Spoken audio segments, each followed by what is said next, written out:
Dally, please introduce yourself. Yeah, first up, Jonathan Dally, direct to the man who was just speaking, Scott Forehand and his lovely bride, Donna Forehand. And it's a little bit about me. Yeah. I've been here about 2.5 years. Come out of a world of athletic background, some coaching, a little bit of this, a little bit of that, corporate world for a minute, and then COVID hit. Pretty much dropped the hammer on everything, and so grateful that it did, because it brought me in a room with these fine gentlemen right here, getting to talk a little bit about the impact that we make on a day-to-day. I am Harrison Zipkin. I'm excited to be here, by the way. It's a great place. We're excited to have you. I kind of thought you'd say that. I spent 30 years in investment banking before I got referred to SFG by a law firm of mine. Went down and met a bunch of people in Virginia, you being one of them, you being the other, and a couple other people, and decided, hey, these people are pretty cool. So I got involved and been here 2 years and 4 months. I'm an agency owner and having a blast. Right on. Yes, sir. James Satterfield, direct to Donna Forehand and Scott. And I've been here at Symmetry for 3 years now, hailing out of the great city of Virginia Beach. And happy to be here. Life comes at you fast. Graduated from college. Well, actually, no, found Symmetry before graduating college. Mm-hmm. And just kind of been doing this thing ever since. All right, so you're taking 18 credit hours and you're starting out in this new thing called the insurance business. And what was your degree on? Business, right? So it kind of falls in line. And so you were looking at this as a potential use of your degree, which was awesome. But you were still taking 18 credit hours, and you're still learning a brand new industry, and you were still spending time, and you put yourself through a lot of trials and tribulations in that.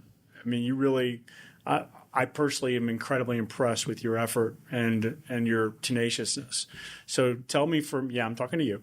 So tell me for a minute, what do you think, what was your why? Why did you do this? What was it? It wasn't just income. There was something else to it for you, I think.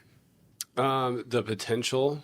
I saw that like this insurance industry, in my experience, that there was optimism, that there was hope, that there was wealth, and there was opportunity, not that I had never seen before. I didn't know how to make it work for me, but I just needed to figure out how.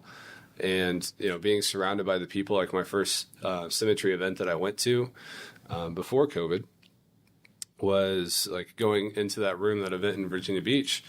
There was people that were my age, 21, 22, 23 years old. There was people that were old as dirt, like 60 and 70 years old, that were in that room.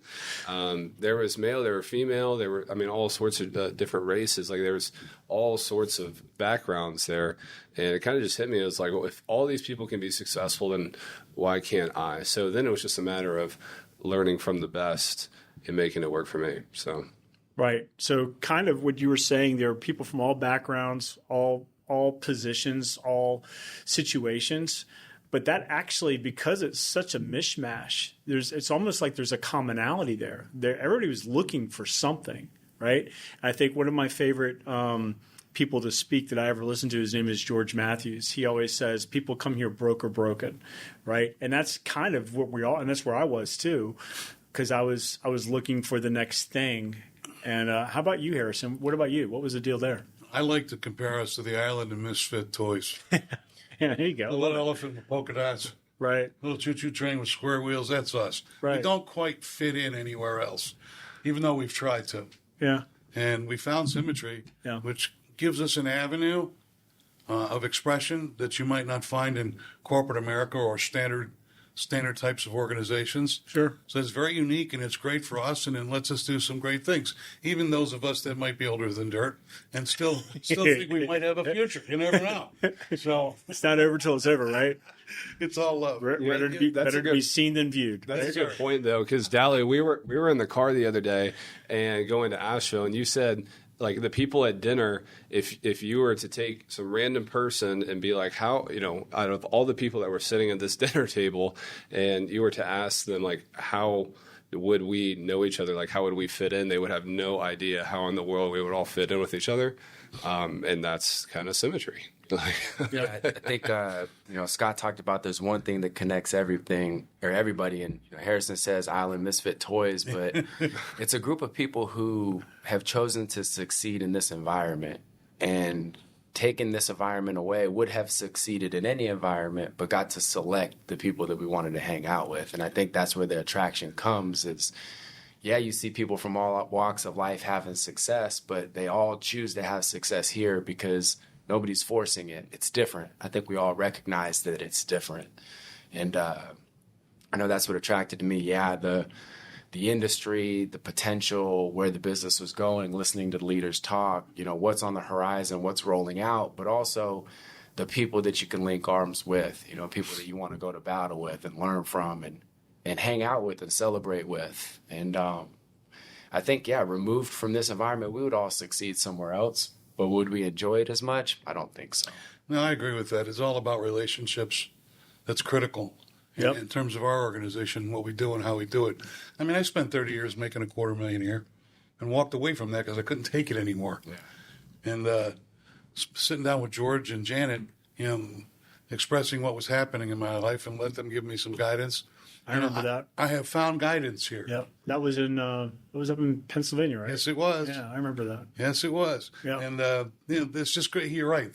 Everybody here is great. I love the relationships we have, the time we spend with each other, the fun we have, and kind of like the respect we all have for each other. Yeah. We all feel like, we love Scott, we love John, we love George, we love Jamie. It's like we're like this. We're all together as one.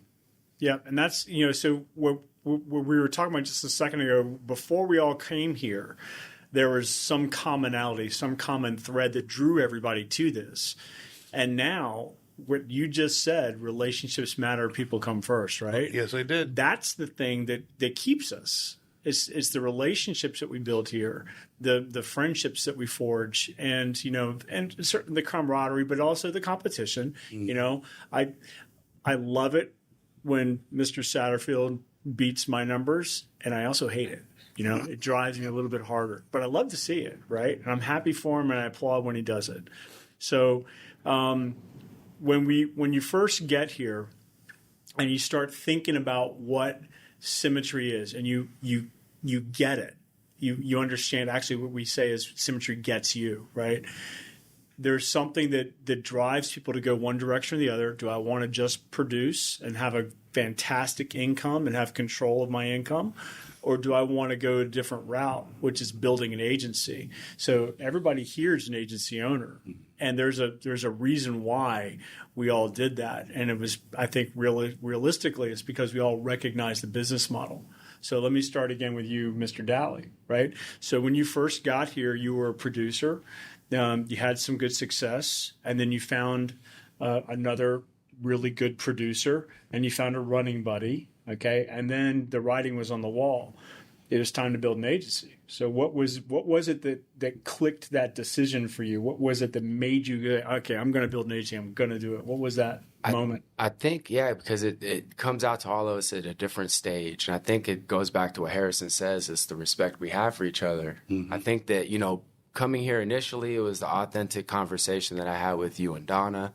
It was, like Harrison said again, the conversation I had at that point in time, I recognized as different, authentic, pure, something I wanted to be a part of, but I wasn't quite ready to build.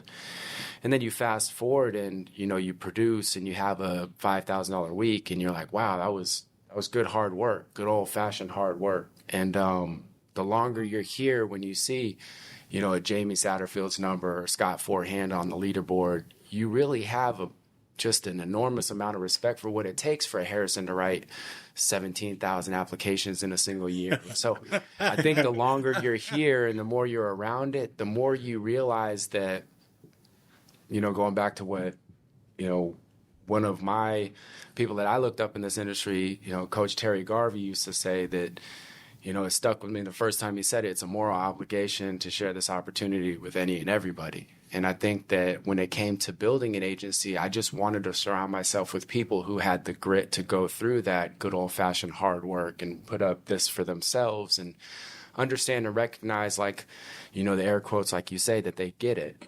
And, early in the game, bringing a monster producer onto the team and Kenneth Kuhn just kind of opened my eyes to watching somebody be a part of something bigger than themselves, get it right away, grow it for themselves. It's just that it happens in a hurry and it sticks and it's enjoyable. It's fun. The leader in all of us, whether we shy away from it in the beginning or not, are eventually exposed to this opportunity to build something that's bigger than yourself without having to roll out the training manual or the user guide or the training or the payroll or the taxes or all the things that it would normally take to build an industry or a business.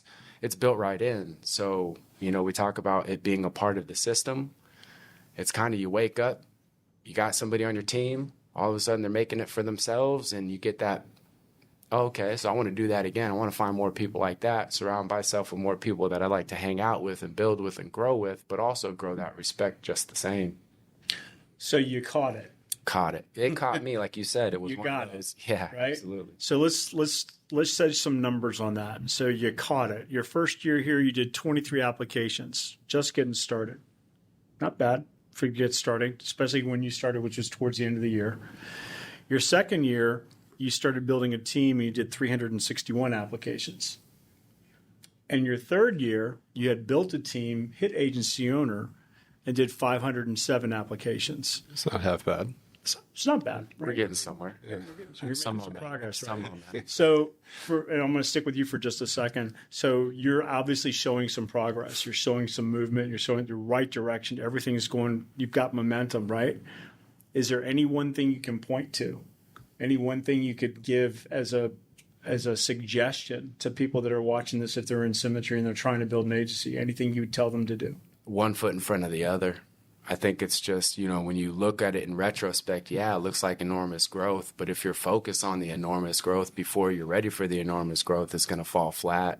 If you try to make it work before it's ready to, if you try to drive people into the ground, that's the problem with the corporate world, is that there's these high demand, high quota, sell, sell, sell. When we all truly understand and believe, you got to lead, well, from the front, one, but also with that compassion that we all miss from the corporate setting. If somebody's not hitting the numbers they want, it's not a, why aren't you selling more? It's a, is everything okay with you? What's going on with your life? And that genuine want to care and focusing on the week to week, you could look back at the numbers and be proud of them. But if you focus on that next step, it'll all kind of happen in, the time that it's supposed to. And that's what we give credit to the system so much. Right. Because it's inevitable. It's just a matter of time before numbers turn into that. Sure. And something we've been talking about, why you come here, where we're drawn, what happens when you get here. It's about culture. And you just mentioned it, corporate America, there is no culture, or if there is culture, it's bad culture, right? So, you can talk about that, right? So where we go here, we are all looking for that thing. You can go anywhere and work. You can go anywhere and make money. There's lots of ways to make money, right? But do you want to make money and be happy while you're doing it?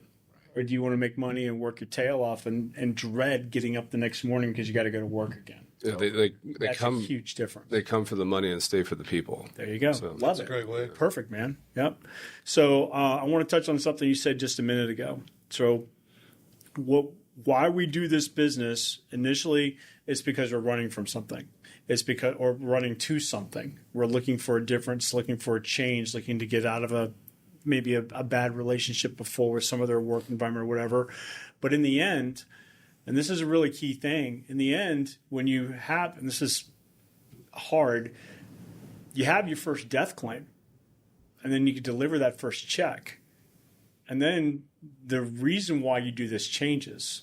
It's no longer about the money. It's then about really what we're doing, which is protecting families, right?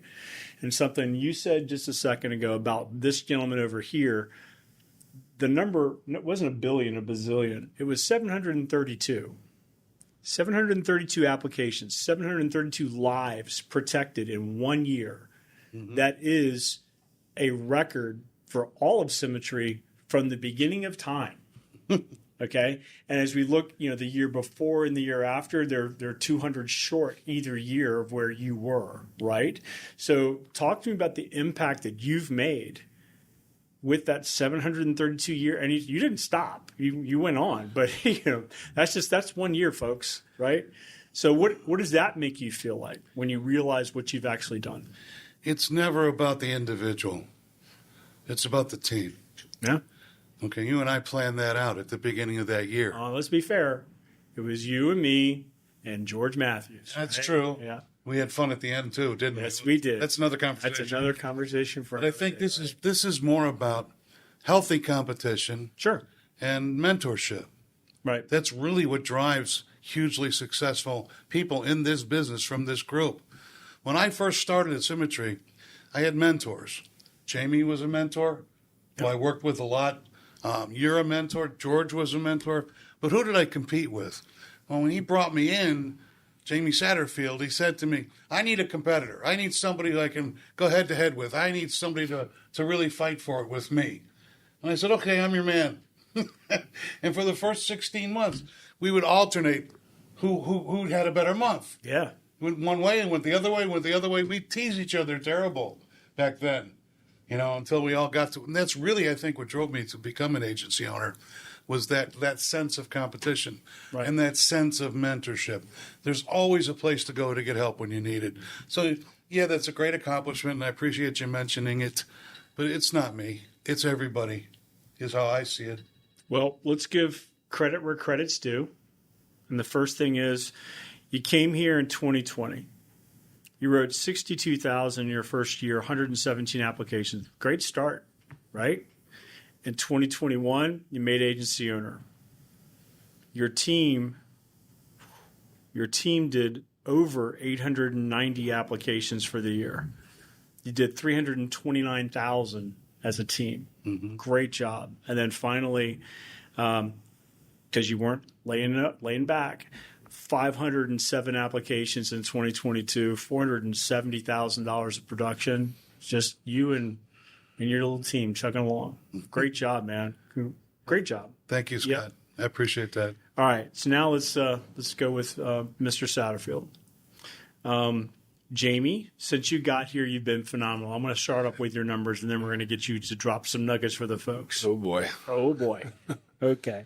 So in 2020, you hit the ground running.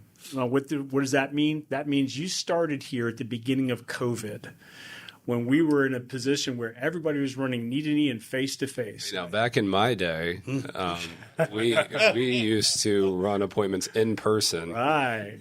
2 hours one way uphill. In the snow. And eat a lump of cold poison on the way down. And liked it. Yeah. So when you first started, I remember you used to actually ride along with me a little bit, and I would show you probably not the right way to do it, but the way that I did it, right? It worked. It did work. Okay. And then you had to learn, and because you were still in school and still using, the advanced teaching techniques that they have these days in college, you were familiar and accustomed to the technology.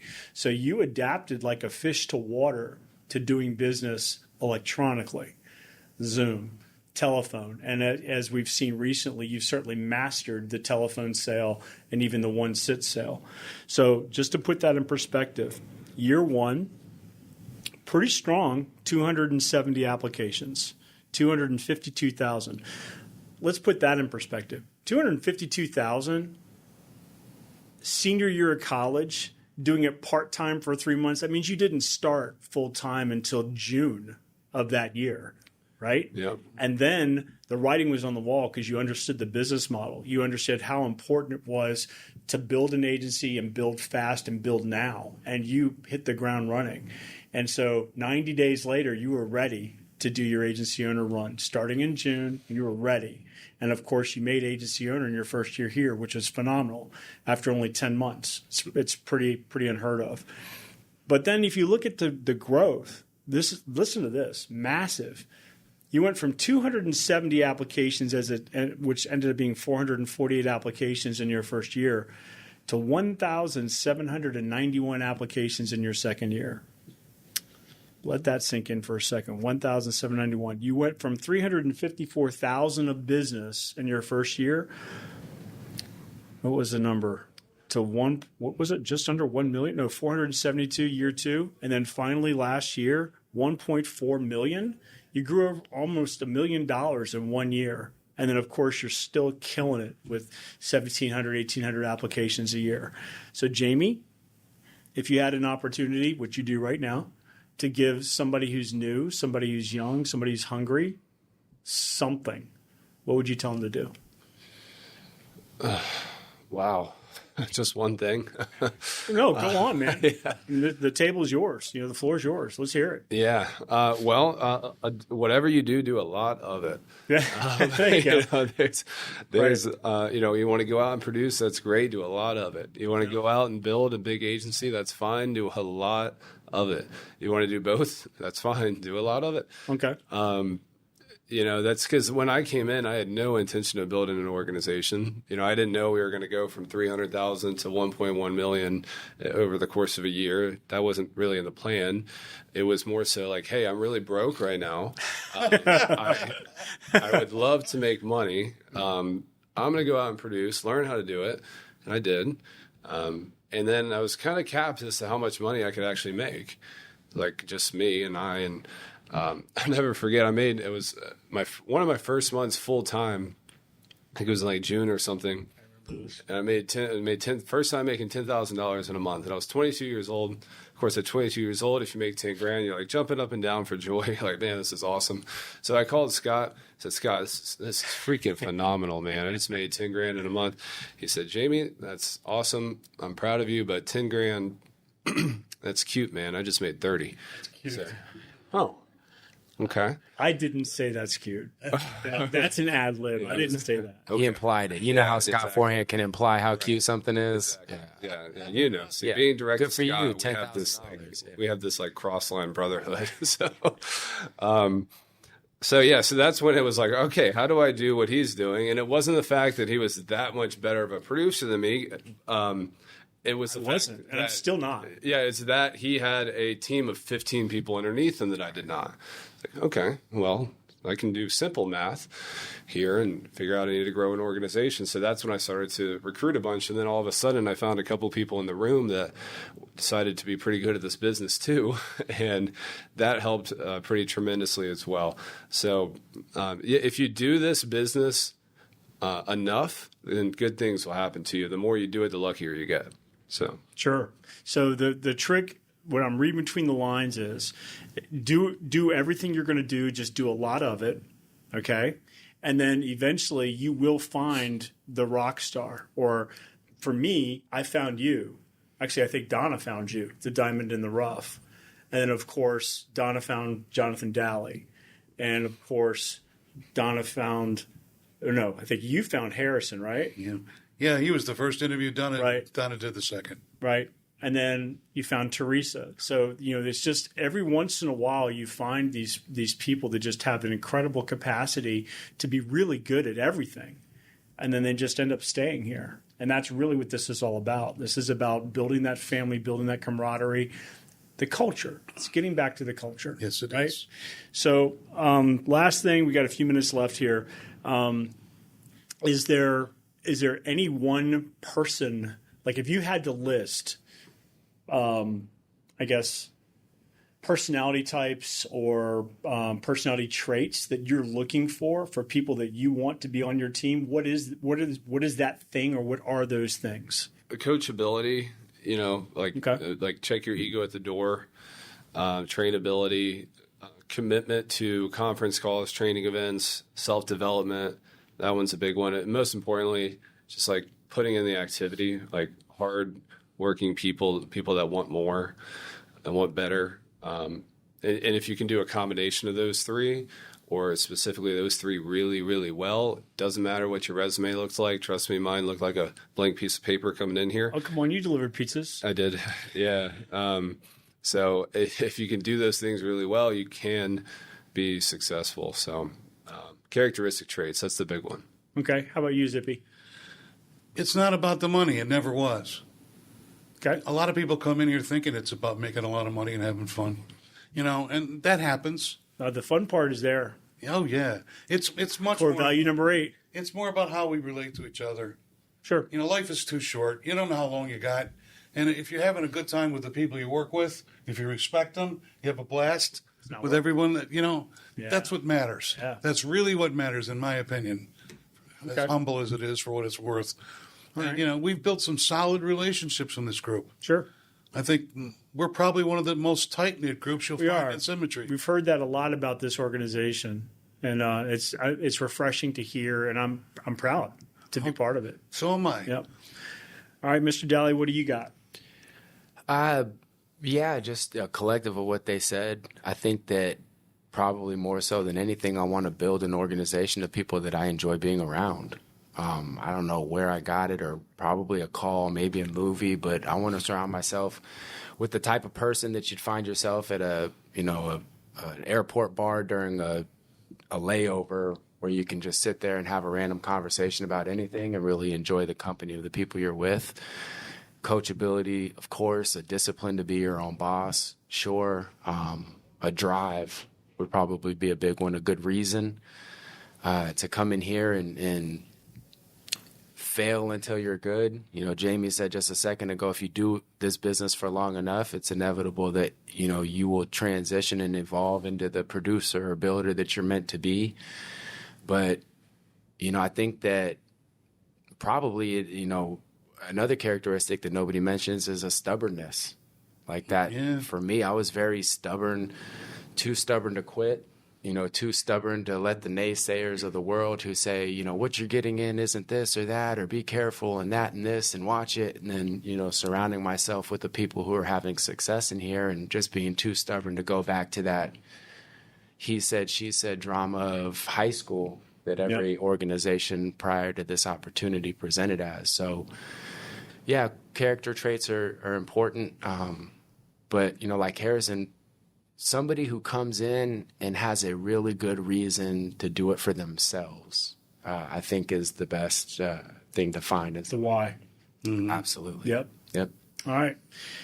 So we're getting to the end here. Let's do like a 2-minute lightning round. Mr. Satterfield.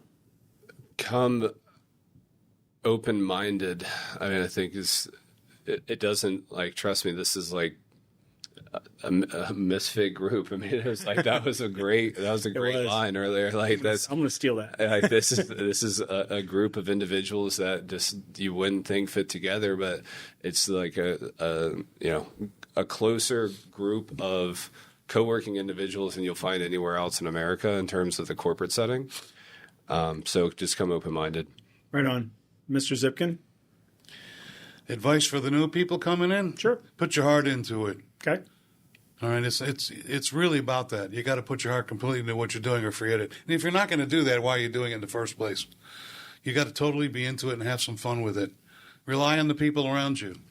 Okay? And when I first started, Donna had said to me, check your ego at the door. Yes, she did. And you said to me, God gave you 2 ears and 1 mouth for a reason. Yep. I remember that. Those are the 2 most influential statements I ever had put to me in my life. Thank God. Wasn't that something? And I actually listened. It took a couple weeks, right, where I just made a mess of everything. And then I said, maybe I should listen to these people. So, listen to your mentors. And don't be afraid to go talk to them. When you're in this thing, they're going to help you. Okay? Right. He was one of my mentors. He was always there for me. He still is. Yes, he is. Yeah. Absolutely. Always there when I needed something. Right on. All right, Mr. Dally. So Harrison spends 30 years building an ego in investment banking. And this company will destroy it.